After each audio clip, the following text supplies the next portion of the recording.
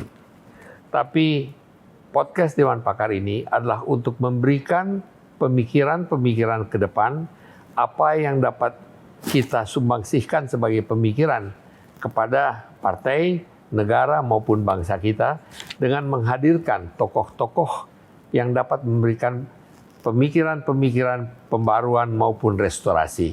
Itulah tujuan daripada podcast Dewan Pakar Nasdem ini.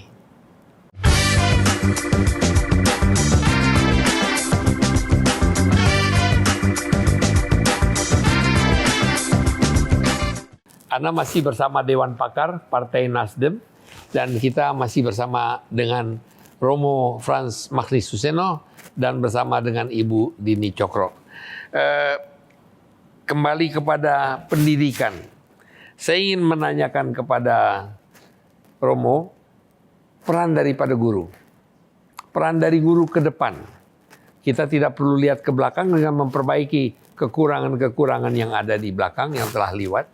Tapi kalau kita pakai kaca spion terus, Romo, kita nanti nabrak ke depan. Kita mau lihat ke depan. Apa yang harus dilakukan peran guru dan apa yang harus pemerintah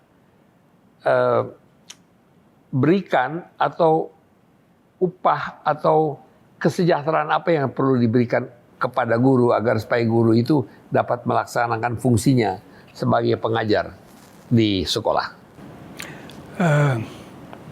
Pak Peter, saya tentu sudah lama tidak lagi ingat apa yang saya dapat di sekolah, baik di sekolah dasar maupun menengah.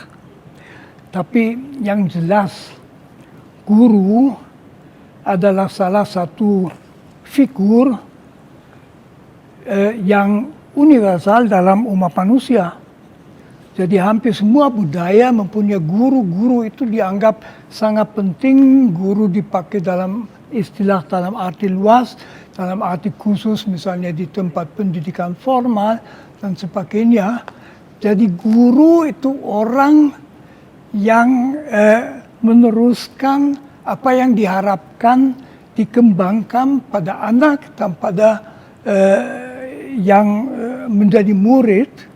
Jadi guru itu sangat penting baik dalam sikapnya, katakan saja dalam etika dan sebagainya, maupun dalam keahliannya, dalam kepintarannya.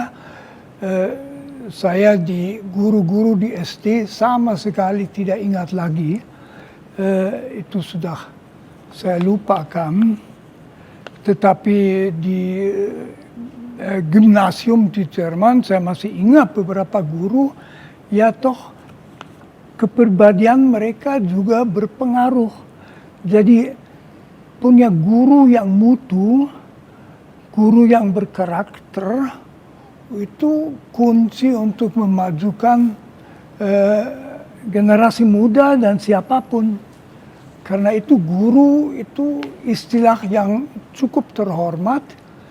Dari guru orang mendapat sikap-sikap yang diharapkan dia punya supaya menjadi orang dewasa yang positif, yang bisa dipercayai, yang mampu menangani tantangan-tantangan kehidupannya. Kesejahteraan apa? Kesejahteraan bagi seorang guru. Kita tahu dan kita melihat pemerintahan sekarang, Presiden Prabowo sampai menangis menghadapi guru. Karena beliau mengatakan guru itu adalah salah satu infrastruktur yang paling penting untuk mendidik, untuk membangun anak-anak bangsa kita ke depan. Kesejahteraan apa yang diperlukan untuk para guru kita?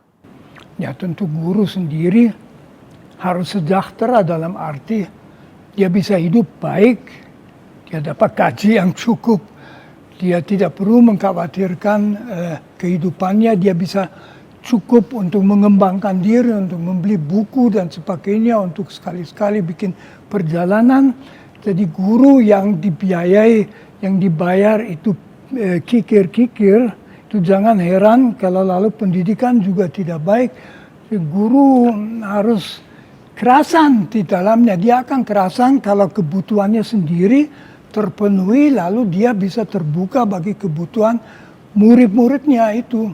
Jadi guru tidak perlu lagi memikirkan kehidupannya sendiri ya, kok pusing kehidupannya dan sebagainya. Ya, Karena tidak harus konsentrasi untuk mendidik anak. apa yang akan saya atau keluarga saya makan nanti sore hari, bagaimana bisa menjadi guru yang baik. Jadi guru harus secara fisik dalam merasa aman dan mempunyai suatu keluasan untuk memperluas wawasannya. Dia mungkin mau belajar sesuatu, dia mau menspesialisasikan diri sedikit, dia mau membaca buku, saya harapkan guru-guru membaca sastra dan sebagainya. Jadi bisa beli buku, bisa punya waktu untuk membaca itu dan sebagainya. Tapi sekarang sudah perubahan banyak, Romo, karena mungkin guru sudah bisa mengambil banyak ilmu dari internet, dari laman-laman internet karena adanya komunikasi itu. Jadi internet tetap tergantung bagaimana. Kalau hanya data-data itu tidak cukup. Kalau dia mau mempelajari teks-teks itu juga butuh waktu untuk internet. Internet tidak menghilangkan itu. Kita bisa mendapat teks inspirasi dalam internet, tetapi yang misalnya pendek-pendek saja dalam medsos itu kiranya tidak akan cukup. Mungkin menimbulkan pertanyaan, tetapi tidak memampukan untuk memberikan jawaban. Apakah guru memerlukan akses kepada internet? Apakah itu pada masa ini merupakan satu keharusan? Internet untuk mempunyai akses. Ya tentu kita semua butuh akses kepada internet, tidak bisa lagi tanpa itu. Jadi guru harus mempunyai akses ya kepada materi bacaan maupun informasi secara umum. Baik, Ibu Dini, kira-kira metode pengajaran apa yang menurut Ibu Dini merupakan sesuatu yang diperlukan? Tentang metode pendidikan yang akan kita pilih untuk mendidik anak itu tergantung usia anak. Kalau usia PAUD kecil ya, atau usia TK, itu sebaiknya banyak bermain.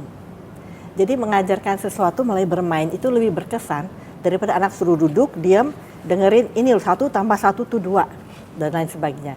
Itu tidak akan berkesan, tapi anak menjadi stres. Karena usia anak itulah usia bermain. Pada saat pakailah permainan-permainan dengan kreativitas untuk mengajarkan anak, membiasakan, dan juga memberikan contoh.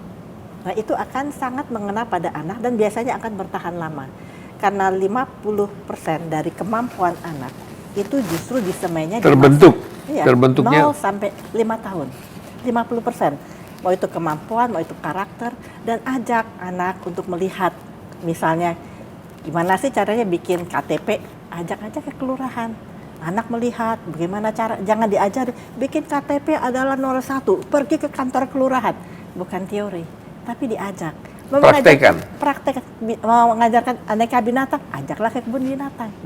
Jadi anak melihat ada binatang yang bisa terbang, ada binatang buas, ada binatang yang kecil. Jadi itu lebih berkesan kalau anak-anak itu mengalami sendiri sambil bermain dalam suasana yang senang. Menghadapi kehidupan yang real. Ya, menghadapi Romo, kehidupan seperti real. apa yang dikatakan oleh Bu Dini tadi. Kalau kita lihat di Norwegia, negara-negara Skandinavia, itu sekolah anak-anak itu, apalagi sekolah dasar, itu cuma sampai jam 1 atau jam 2 siang. Selebihnya mereka dilepas untuk bermain dengan alam. Mereka dibebaskan untuk menikmati masa anaknya itu. Apaan jadi Norwegia, jadi saya mengingat di SD tentu pelajarannya pagi hari, kemudiannya bebas. Ada pekerjaan rumah yang harus dikerjakan, tetapi sekolah seluruh hari saya tidak kenal, belum pernah. Juga kemudian di gimnasium pelajaran-pelajaran di pagi hari, sore hari olahraga, studi dan sebagainya. Kan tidak bisa seluruh hari diberi Itu sama pelajaran. seperti yang dikatakan Bu Dini sebetulnya, Betul, bahwa sebetulnya anak cukup sekolah sampai jam 1 siang atau jam 12. Dan kalau bisa hari Jumat yang dikasih PR. Biar dia Sabtu Minggu benar-benar rileks bersama keluarganya. Lagi liburan, ayo cepet-cepet pulang ada PR, nggak usah. Mulailah Senin dikasih fresh, PR terakhir tuh sampai Kamis ya. Jadi Jumat dibahas, hari Jumat bebas. Jadi kebebasan itu akan lebih banyak memberikan kenyamanan dan kebahagiaan anak. Dan mereka siap untuk belajar. Saya udah kreatif. Nah, itu yang barangkali agak tidak terfikirkan. Difikirkannya supaya anak saya nggak kalah dan bisa menghadapi masa depan, mesti belajar terus. Ya lama-lama anaknya capek. Sekarang kita lihat Romo Magnis, usianya 88 tahun kan? 88 ya? 88 tahun, tapi lihat pemikiran masih jernih. Padahal dengan masa kecil di mana belajarnya itu menyenangkan. Tapi saya mau tanya, kenapa Romo, kok saya mendengar ada logat Jawanya kok? Ada apa? Logat Jawanya kenapa keras sekali ya? Ya karena saya belajar bahasa Jawa sebelum belajar bahasa Indonesia. Oh. Keren banget. Saya 13 bulan belajar bahasa Jawa, bahasa Indonesia. Di mana? Lalu 3 bulan di Jawa Tengah, di Girisonto, di Ungaran, daerah Kenapa? Ungaran. Kami Yesuit biasanya begitu karena kebanyakan akan bekerja di antara orang Jawa. Dan saya merasa beruntung, yaitu sedikit masuk dalam bahasa. Kan bahasa Indonesia itu bahasa Melayu. Bahasa Jawa juga masih termasuk kelompok itu. Bahasa Indonesia, orang Jerman mungkin masih bisa bicara dengan mindset Jerman. Jadi dia terjemahkan kata-kata Jerman ke dalam bahasa Indonesia. Bahasa Jawa itu tidak bisa, dia membentuk kalimat yang dalam bahasa Jerman tidak ada seperti itu. Dan pada dasarnya itu berlaku bagi bahasa Melayu, bahasa Indonesia juga. Berapa lama belajar bahasa Jawa? 13 bulan. Tapi 13 bulan belajar bahasa Jawa kok medoknya kok gini ya? Karena dibiasakan untuk bicara bahasa Jawa. Oh. Jadi terbiasa kan ya Romo Dan ya. selalu untuk hidup bersama orang Jawa saya. dan mendengar kan, dengar cara Dari orang Jawa umur bicara. berapa? Itu Dari umur berapa, Romo? 24 tahun itu. Menarik. Menarik sekali. Ya, saya masih ingat di desa saya 3 bulan di tempat kecil Boro di Kulon Progo. Nah, saya selalu bilang Boro, Boro. Anak-anak bilang Boro. Baru saya menjadi sadar bahwa sebagai orang Jerman saya tidak tahu R dengan lidah. Iya. Saya Jadi kemudian boho-boho. harus mempelajarinya. Bagaimana cara Dan bisa pengucapannya dipelajari ya? R itu jadi saya Kenapa saya menarik bertanya? Karena Ibu Dini mengatakan umur 88 tahun, iya kan? Sementara masuk di Jawa waktu umur 24 tahun. Ya. Dan padahal itu kan sebetulnya sudah melewati masa remaja. Tapi Masa belajar. Masa belajar, tapi itu terbawa sampai 88 tahun. Ya. Jadi ini sesuatu yang sebetulnya terjadi pada waktu masih muda. Tapi itu kan karena lalu lingkungannya saya selalu hidup bersama orang Jawa dan sebagainya. Saya memang juga dari Jerman sudah dapat metode belajar bahasa yang bagus, yang tidak saya dapat di sekolah. Saya belajar bahasa di sekolah yang saya dapat tidak bagus. Tapi kemudian saya belajar bahasa Inggris sendiri, bahasa Rusia sendiri, dan itu membantu waktu saya ke Indonesia. Nah, itu Bu Dini namanya mengerti minat. nggak? Bu Dini, ini sebetulnya yang ingin saya gali, karena apa yang Ibu Dini katakan barusan adalah exactly Ya. apa yang dikatakan Romo dengan pengalamannya beliau. Pengalaman. Betul lah? Betul, dan juga minat. Ya. Karena saya lihat Romo sangat berminat pada bahasa ya. Ya. Karena otodidak, belajar bahasa Rusia sendiri, Ya. bahasa Inggris sendiri. Karena memang minat dalam mempelajari bahasa, makanya ketertarikan untuk belajar bahasa dengan tepat dan benar itu sangat tergambar pada diri Romo. Dan itu pun harus kita tanamkan pada anak-anak. Kita lihat minat-minatnya. Kita harus melihat minat dan harus ditanamkan, Harus ditanamkan. apa yang harus adalah yang baik. Ya. Kita jeda sebentar. Kita jeda sebentar, kita akan kembali setelah pesan-pesan Nasdem yang berikut ini.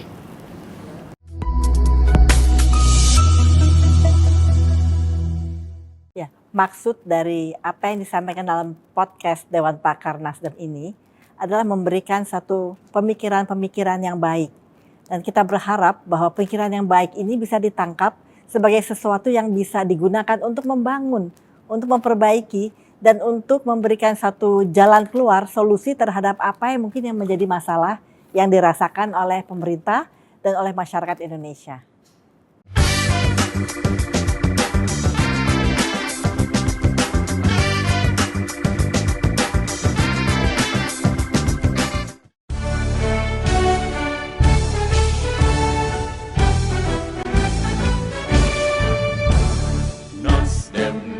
Nasdem, cipta demokrasi yang adil, membangun negeri dengan Bhinneka Tunggal Ika, junjung tinggi Pancasila.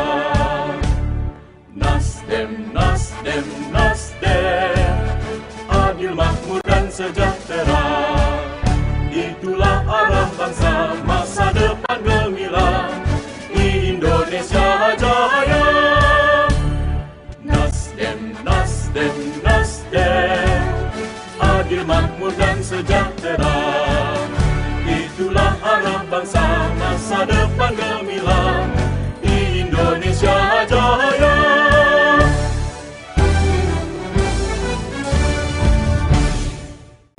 Bersama lagi dengan Dewan Pakar Partai Nasdem, dan kita baru saja berhenti untuk mendengarkan himne Nasdem yang diputar di Dewan Pimpinan atau di DPP Nasdem ini setiap jam 3 setiap hari.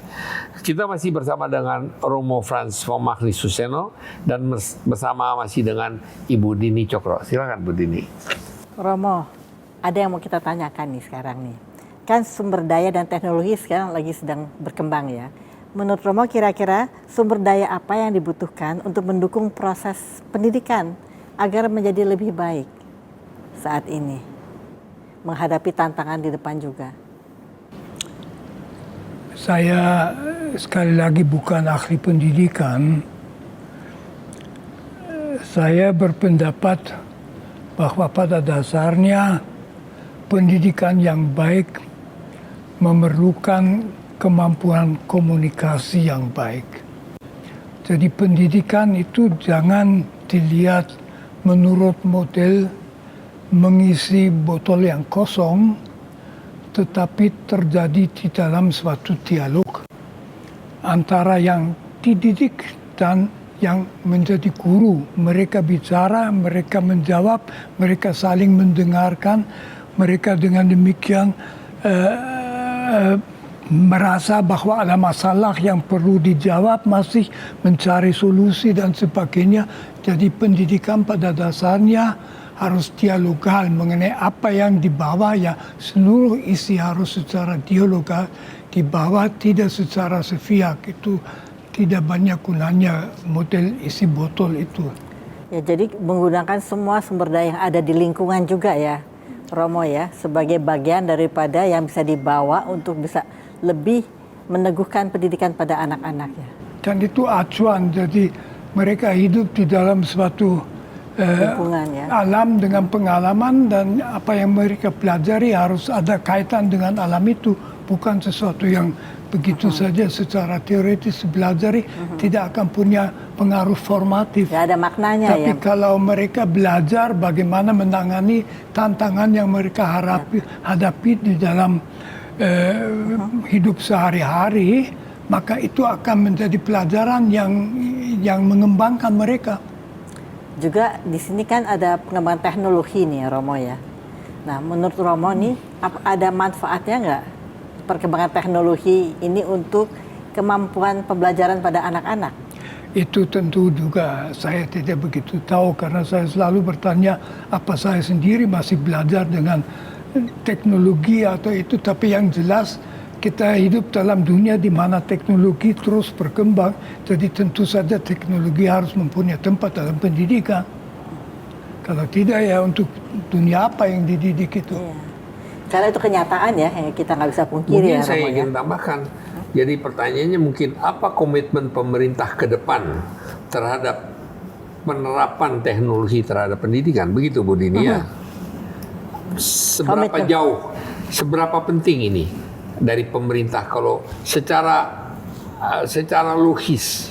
Kalau saya sih ya berarti bahwa pemerintah menempatkan orang dalam posisi penting untuk pendidikan, misalnya sebagai menteri dalam bidang pendidikan, yang mengerti hal seperti itu dan bisa memberi input-input dan juga punya kemampuan untuk belajar. Jadi itu suatu keahlian yang mungkin tidak setiap orang punya, tapi untuk itu kalau kita misalnya punya menteri pendidikan, diharapkan bahwa dia tahu bisa menjawab pertanyaan seperti itu.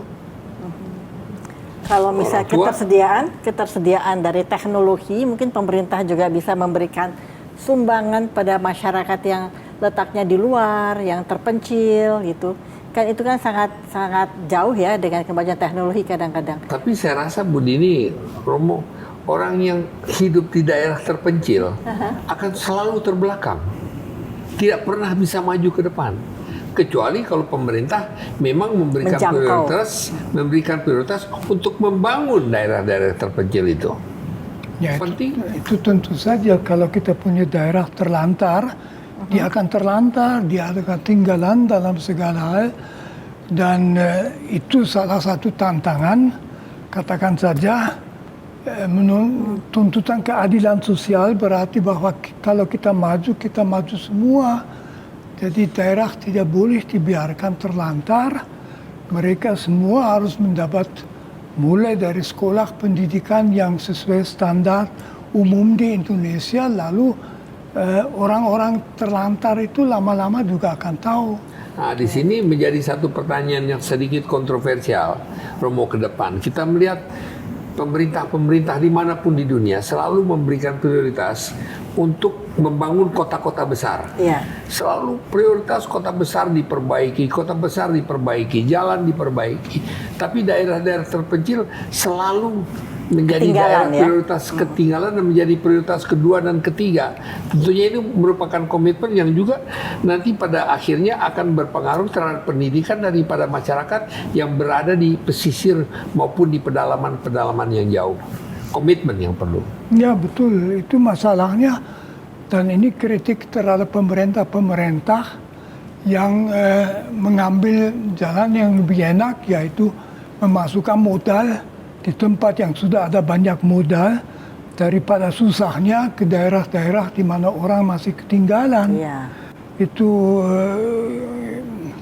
Memasukkan tentu modal ke daerah yang sudah maju, ya? Contoh ekstrem tentu saja Papua, tetapi ada lain daerah juga yang sedemikian ditinggalkan, itu akan mengancam juga persatuan Indonesia kalau ada orang yang merasa terus dibiarkan Gapnya saja. terlalu besar nanti Ya. ya. Penuh ya. Ya, silakan Bu Dini. Bu Iya. Dini setiap kali mengatakan pentingnya orang tua di Betul. dalam pendidikan ini dan keterlibatan orang tua di dalam komunitas. Apa kira-kira yang Bu Dini rasakan?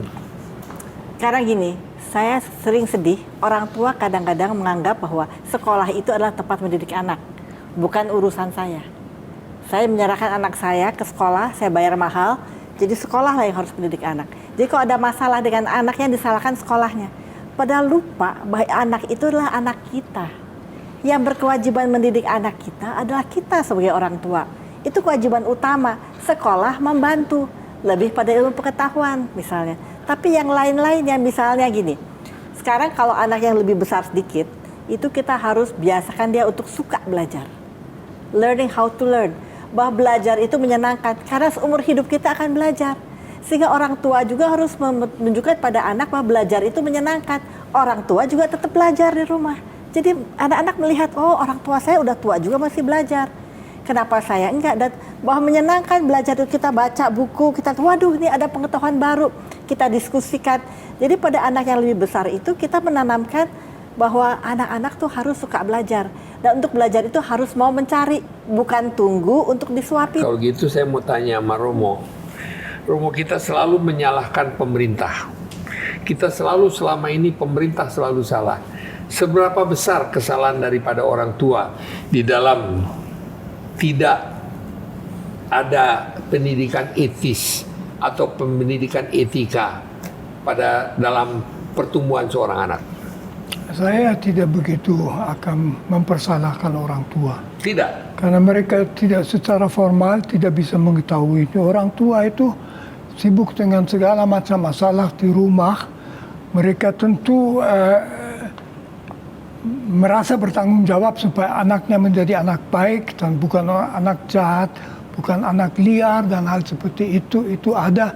Tetapi selain dari itu melampaui kemampuan orang tua yang biasa. Untuk itu justru kita punya sistem pendidikan formal yang harus memberikan input-input yang lebih terorientasi pada itu. Jadi apa mau mengharapkan itu dari seorang ibu bahwa dia masih Tapi di sini saya di sini saya rasa Romo agak bertentangan dengan diri sendiri. Tadi Romo mengatakan bahwa orang tua harus mengajar juga anak menaruh garpu di mana, menaruh sendok di mana, membenahi tempat ya, tidur. hal seperti itu tentu itu misalnya membuka pintu, menutup pintu dan sebagainya, itu hal seperti itu, mengembalikan lap daripada lap diambil itu diharapkan di rumah. Tetapi dalam banyak hal lain ya bukan orang tua yang dalam posisi memberikan kepintaran menangani dunia abad ke-21 ini. Ya. Begini. Kalau menurut saya, memang orang tua tidak mempunyai kemampuan ke sana. Tapi orang tua bisa menunjukkan bahwa belajar itu menyenangkan. Saya sebagai orang tua yang kecil aja, misalnya seorang ibu. Saya punya makanan baru loh di rumah, kenapa? Saya belajar dari resep. Saya lihat di YouTube, saya belajar bagaimana menghidangkan makanan yang enak. Dan anak menghargai. Di situ secara nggak langsung kita menunjukkan bahwa loh, kalau kita belajar terus, kita bisa mendapatkan sesuatu yang menyenangkan, yang baru, yang baik. Jadi bukan dalam mengurus dunia, pasti itu di sekolah ya, kemampuan itu. Tapi kesukaan untuk belajar, kebiasaan untuk selalu belajar, dan tidak menunggu untuk disuapin, dikasih tahu gitu. Karena ada interest, ada suatu, lihat ini ada sesuatu yang ini yang kurang pasti, gimana caranya ya. Nah, dengan sikap-sikap seperti itu, orang tua juga secara tidak sengaja mengajarkan pada anak bahwa belajar itu menyenangkan loh. Saya aja udah kayak gini belajar, walaupun hanya belajar masak. Boleh saya mengkonklusikan bahwa pendidikan, pertumbuhan, dan masa depan seorang anak adalah fungsi daripada orang tua maupun sekolah. Ya, kerjasama. Tidak hanya sekolah saja, tidak hanya orang tua saja, tapi berada pada bidang-bidang tertentu, pada pengajaran kapasitas. Nah, pertanyaannya adalah bagaimana menyampaikan itu kepada orang tua. Kan orang tua sendiri tidak ikut suatu pelajaran. Pada saat ini. Ya. Bagaimana menyampaikannya kepada orang tua? Bagaimana menyampaikan? Itu justru diharapkan sudah ada dalam budaya yang mereka alami sejak kecil, sehingga mereka tahu kurang lebih seorang ibu, seorang ayah harus bersikap bagaimana terhadap anak-anak mereka. Tetapi yang melampaui itu kan akan saya kira orang tua, ayahnya biasanya bekerja, ibu mungkin juga bekerja, mereka sibuk dengan hal-hal yang tidak ada kaitan sama sekali dengan pendidikan anak-anak mereka. Saya terpaksa masuk di dalam satu topik, Ibu Dini dan Romo, di mana sebetulnya sekarang ada satu faktor ketiga di dalam pendidikan anak. Satu adalah sekolah, satu adalah orang tua. Faktor ketiga ini adalah sosial media. Kita melihat bahwa sosial media sangat mempengaruhi. Ya. Kita melihat sekarang bahwa di Australia, Romo, telah diadakan aturan bahwa sosial media itu ada batasannya dan bahwa ada hukum-hukumnya.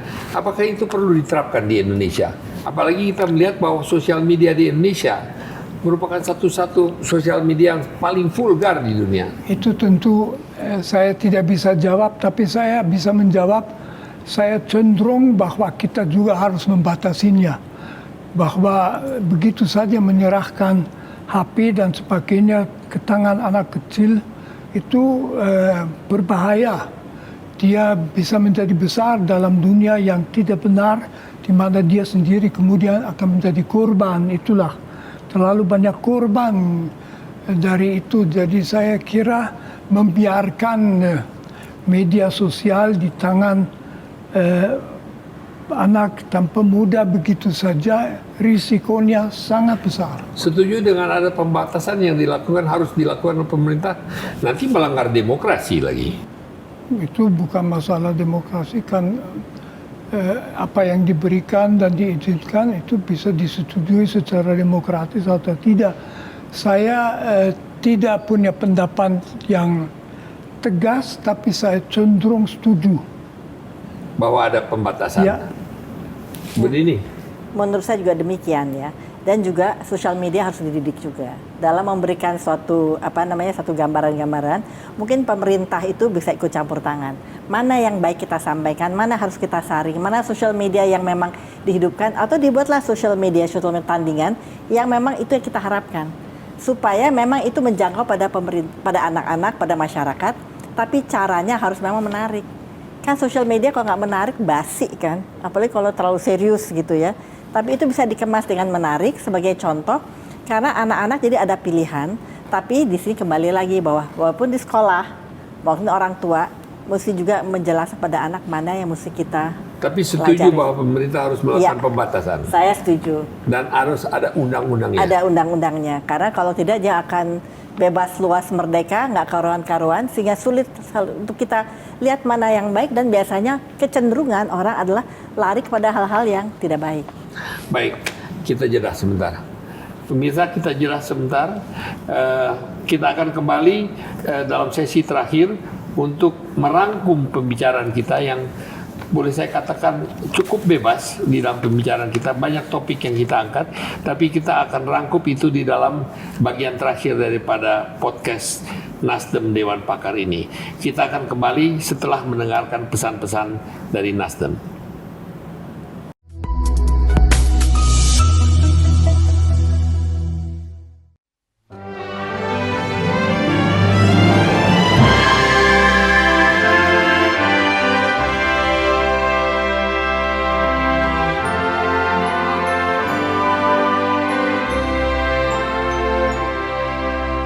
Negeri tumpah darahku, Nusa elok rupawan, warna-warni budaya, cintaku selalu bagai kami di sini. Bersatu dalam cita, dari pelosok penjuru, ku bela bangsaku.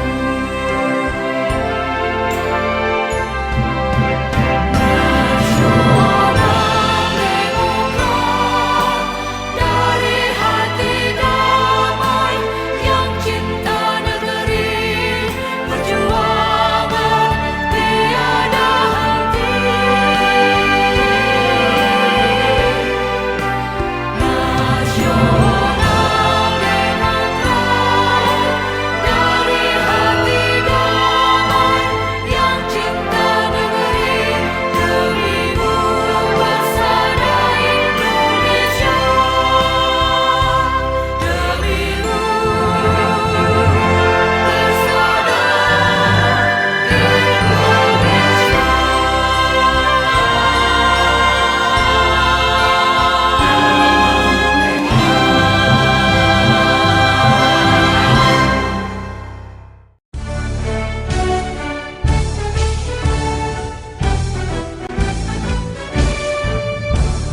Nasdem, Nasdem, Nasdem, cipta demokrasi yang adil, membangun negeri dengan Bhinneka Tunggal Ika, junjung tinggi Pancasila.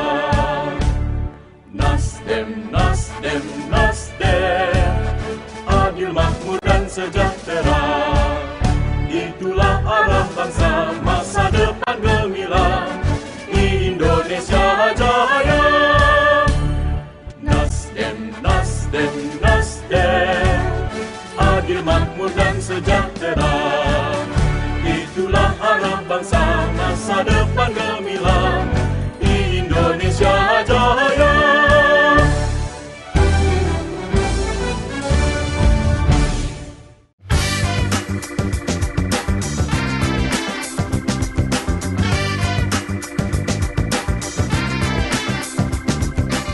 Pemirsa atau pengikut podcast Nasdem, Dewan Pakar Nasdem, kita sekarang telah berada pada penutupan atau akhir daripada podcast kita di sini yang sebetulnya membicarakan masalah pendidikan anak dan pendidikan formal maupun informal ke depan, apa yang diharapkan dari negara kita dan apa yang diharapkan dari pemerintah kita dan apa yang diharapkan dari orang tua.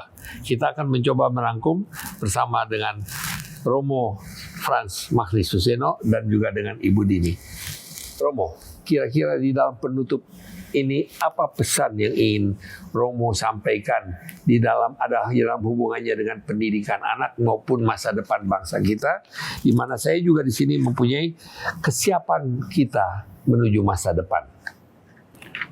Kalau saya sebetulnya punya usul supaya justru Pancasila dalam rangka pendidikan formal diberikan suatu posisi yang penting.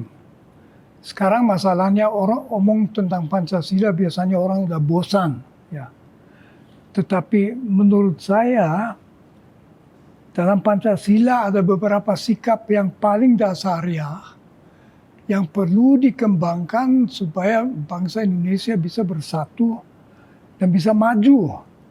Ambil sila yang pertama, kemampuan untuk menerima orang dalam perbedaan. Kita hidup bersama dengan orang yang beragama lain, yang bersuku lain, dan identitasnya lain. Kita saling menerima, itu hakiki bagi suatu bangsa yang majemuk. Sila yang kedua, tentu saja belajar menginternalisasikan bahwa kita membawa diri secara beradab. Beradab berarti kita tidak menyelesaikan suatu debat dengan pukul, menolak kekerasan, bahwa tindakan kekerasan yang menghina itu sesuatu yang menghina kita sendiri, itu bisa dipelajari. Sila yang ketiga, Kemanusiaan yang beradab, gitu ya. Kemanusiaan yang beradab, ya. kemanusiaan yang beradab. Dalam sila yang ketiga, kita tidak hanya mau maju sendiri, dan mungkin kalau kita punya uang banyak kita lebih mudah maju di Singapura, tapi kita mau supaya seluruh bangsa itu maju. Sila yang keempat, kerakyatan, tentu saja bahwa kita sendiri tidak menjadi otoriter, tetapi di dalam semua hal yang menyangkut beberapa orang, semua ikut bicara, bermusyawarah, saling mendengarkan, saling memperhatikan, dan juga bersedia untuk mungkin sedikit mundur dari tuntutannya sendiri demi kesamaan. Lalu sila kelima, itu sesuatu yang di sekolah sebetulnya bisa sangat diaktualkan dengan pengalaman anak-anak ketemu dengan orang yang masih miskin, orang yang sulit, melihat bahwa itu tanggung jawab kita supaya tidak ada saudara yang ketinggalan. Itu namanya keadilan sosial, itu solidaritas. Jadi ini nilai-nilai yang sebetulnya dalam rangka pendidikan formal mudah sekali diberikan justru dalam rangka Pancasila. Sehingga orang juga mengerti Pancasila itu bukan hanya sesuatu yang disebut-sebut, tapi memang penting. Romo, luar biasa. Jadi apa yang dikatakan Romo sebetulnya adalah pendidikan harus, bahwa Pancasila itu sudah merupakan modal kita. Ya. Dan segala sesuatu yang ada di dalam Pancasila, sebetulnya pendidikan kita kalau kita bungkus melalui Pancasila, semua aset-aset, fakta-fakta, faset-faset itu sudah ada. Bagaimana Bu Dini dalam pendidikan secara keseluruhan? Sebetulnya apa yang diajarkan Pancasila itu adalah sesuatu yang sangat hakiki.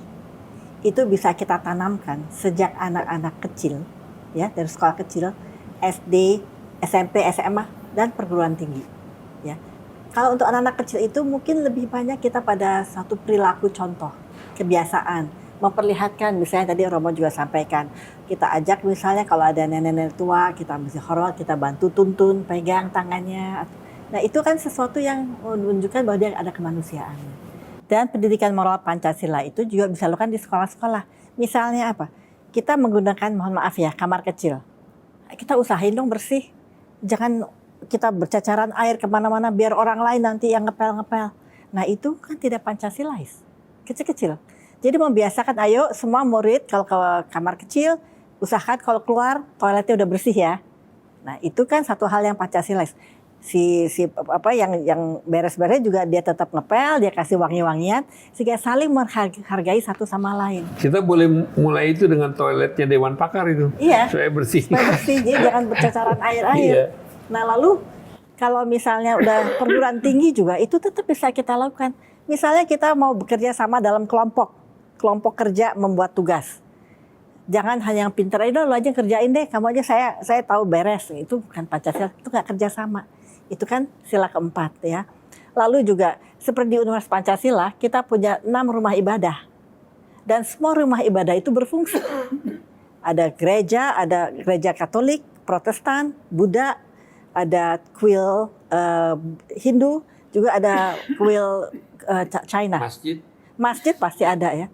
Dan kemarin ini waktu ada acara Nyepi keluar ogoh-ogoh tuh dari kuil. Dan itu kita semua mahasiswa, dosen itu ikut mendukung. Nah itu kan satu hal yang bisa kita lakukan di kampus. Atau misalnya kalau kita udah kerja sama, benar-benar kerja, bagi kerja yang baik. Dan kalau kita mau submit, mau berjanji harus masukkan pada tanggal sekian, itu kita tanggung jawab. Itu adalah perbuatan Pancasila. Tinggal buat perguruan tinggi dinarasikan, diberitahukan loh, kamu kerjakan ini bagus loh, sangat Pancasilais. Terima kasih Bu Dini, saya nggak tahu saya mesti panggil Ibu Wakil Rektor atau Ibu Dubes atau Ibu Dubes, anggota Dewan Pakar. Saya berterima kasih kepada Romo Frans Magnis Suseno atas kesediaannya untuk berbincang-bincang kita di sini. Saya mengambil kesimpulan sebetulnya bahwa pendidikan ke depan adalah sangat penting untuk membangun bangsa kita untuk mencapai Indonesia Emas 2045 dan bisa dimulai dari sekarang. Dan saya juga sekarang mendapat kesimpulan bahwa sebetulnya Pancasila bisa membungkus ini semuanya. Betul kan? Ya. Baik. Jadi saya melihat bahwa Pancasila dapat membungkus atau ide-ide kita atau niat-niat kita atau cita-cita kita untuk membangun bangsa yang boleh dikatakan mendekati sempurna. Generasi emas. Generasi emas. Terima kasih Pak Frans, Romo Frans, Pak Magnis, dan terima kasih Ibu Nini, Bu Dubes Dini. Pak Dubes Peter. Demikian pemirsa pengikut YouTube Dewan Pakar Nasdem. Terima kasih atas kebersamaannya. Kita akan melanjutkan edisi-edisi yang berikut ini. Sekali lagi ingin kami sampaikan, podcast ini tidak untuk mengkritik siapapun, tidak untuk mengkritik oposisi, tidak untuk mengkritik pemerintahan, tidak untuk mengkritik siapapun juga, tapi justru akan memberikan pengharapan atau masukan kepada apa yang harus kita lihat masa depan untuk mencapai Indonesia Emas pada tahun 2045. Sampai bertemu kembali. Salam Nasdem. Salam Nasdem.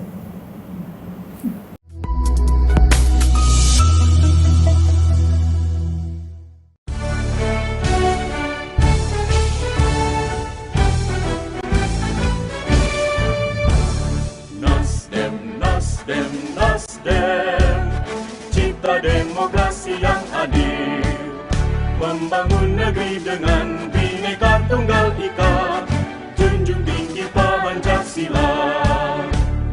Nasdem, Nasdem, Nasdem, adil, makmur dan sejahtera, itulah arah bangsa masa depan gemilang, Indonesia Jaya. Nasdem, Nasdem, Nasdem, adil, makmur dan sejahtera, itulah arah bangsa